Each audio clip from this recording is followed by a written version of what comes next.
Overnight in Ohio, there were no handshakes because of COVID-19 and few of the usual standards and decorum you might expect from a US presidential debate.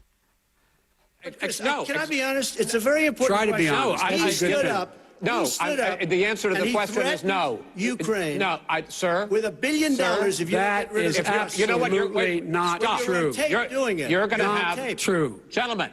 Tens of millions of voters are thought to have tuned into that clash between current President Donald Trump and former Vice President Joe Biden, and it certainly was a clash. But few supporters of either man seem happy this morning after the bad-tempered debate. So was there a winner? Let's try and find out with Karen Robinson, who's the host of the Democratically 2020 podcast, and also Erol Morkoc from Republican Overseas UK. Erol, if we turn to you first, what did you make of it? Were you impressed by your man's performance? Did President Trump do you proud? Yes, President Trump did do our party a service, and he did exactly, what we've been expecting from him. I will say this was one of the most unorthodox debates I've ever seen. It speaks to the, absolute polarization of our country. I mean, you could put cardboard cutouts out there, and I'm sure they would have had the same level of vitriol. But Trump never once yielded to Biden's lies. 33 times he's been fact-checked with misleading statements. He demanded answers on why he will not denounce the court packing.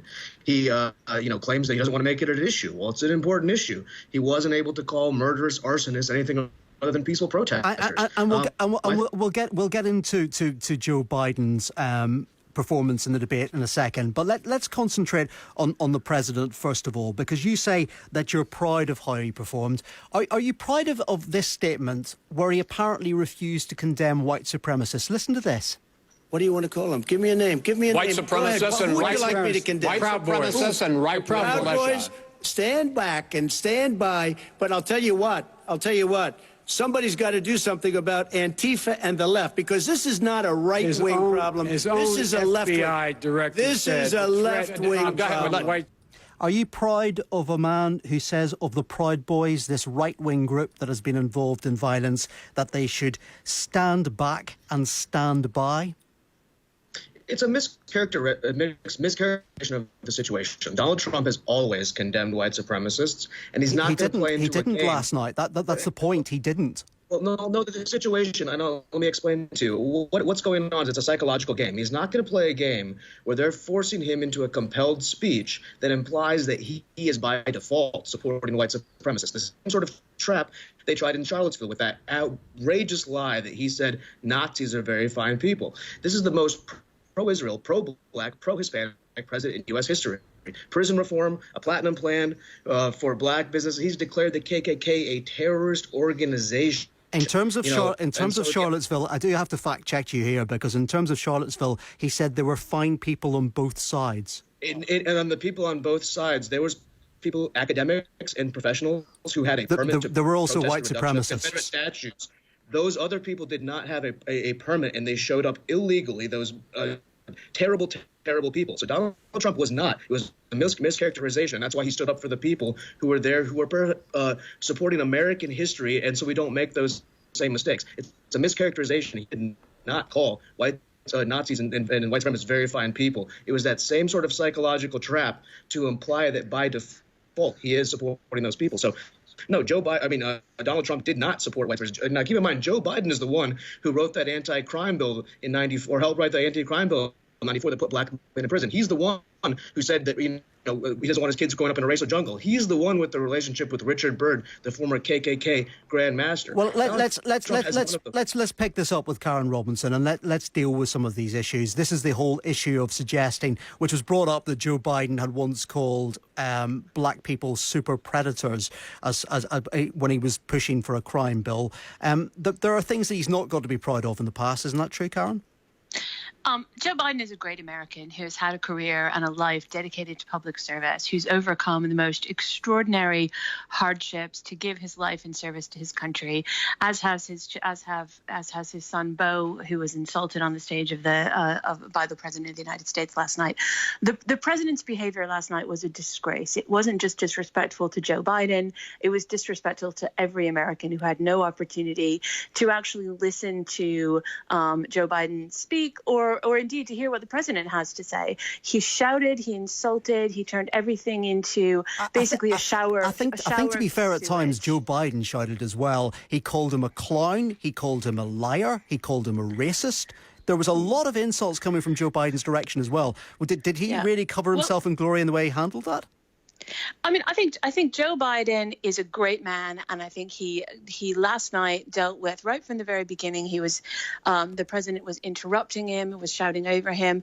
Clearly, the president had a strategy of trying to basically just disrupt Joe Biden, and Joe Biden called him out on it, and I think that's absolutely appropriate for him to do so. He was acting like a clown. I think clown is a little disrespectful to clowns who at least have a little more self-control.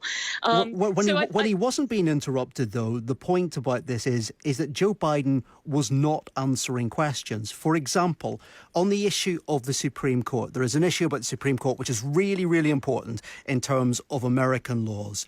And there is this question about whether the Democrats will do what is called packing the Supreme Court. And Erol mentioned it earlier on. It's basically appointing more justices to try and change the nature of that court to make it less conservative and more liberal. And this is how Joe Biden responded, because he didn't answer the question. Vote and let your senators know how strongly you feel. Vote now. Are you going to pack the court? Make sure you, in fact, let people know you're a senator. I'm not going to answer the question. Why wouldn't you answer that question? The question is, the question is, Justice, radical left. Will you shut up, man? Listen, who is on your list, Joe? Joe Biden is going to an election and he won't answer a simple question like that. What does that say about your man, Karen? Yeah. Well, it's not a simple question at all. I think Joe Biden's point. It is a simple question. So I think the point that Joe Biden was making, which I 100% agree with, and which the majority of the American people agree with overwhelmingly, is that the Supreme Court appointment, Amy Coney Barrow's nomination, is not valid. It should wait. The election is already underway. Americans have already started voting. We're in the middle of an election process. That is the Supreme Court justice who's in waiting, who Donald Trump wants to replace, Ruth Bader Ginsburg. Yes. So people have already started voting. We should let the American people have an opportunity to weigh in on that election. And I think that is the key point right now. What might happen in the future, I think let's come to that when we get to it. What we'd like is for the process to be legitimate in the first instance, and it's not going to be legitimate if the president's nominee is rammed through during an election. I suppose, Erol, what it does, though, is leave you with a question about what are the rest of these presidential debates going to be like, because it felt like both sides started angry and just got angrier. Yeah, I agree. And here's the problem. This debate basically just underscored the personality differences. I don't think it shifted anybody on the issues at all. But for those 90 minutes where President Trump made a confident, commanding, compelling case for his reelection, while Joe Biden was taken to task for supporting radical policies that raise taxes, destroy jobs, and make our communities less safe. When you say he's given 47 years of service as a failed career politician, aka loser, it's never been clear that President Trump's 47 months delivering real results is going to dwarf Vice President Biden's 47 years. In 35 days from now, the American people are going to re-elect President Trump to a second term, along with Republicans up and down the ticket, and that's just going to be the fact of the matter. I'm going to interrupt, Erol, mainly because your line is really bad. But Karen, that issue about kind of even the phrase being used there, loser, and if you look at the phrases used by both men in last night's debate, it is not really presidential. It is not what people expect from debates. And certainly, it doesn't do either candidate a lot of good to be appearing like that on television, does it? I don't think we can both sides of this right now. I mean, the president has behaved in ways that are disgraceful to the presidency. And the great news for American voters is that can all end. We don't have to put up with this much longer. After Election Day, a clear vote for Joe Biden means that we can start to return to the democratic system. The president didn't even commit that he would respect the results of the election. That has to end. We have to get over this. We need to get back to a democratic system, kind of dignity and respect and honesty.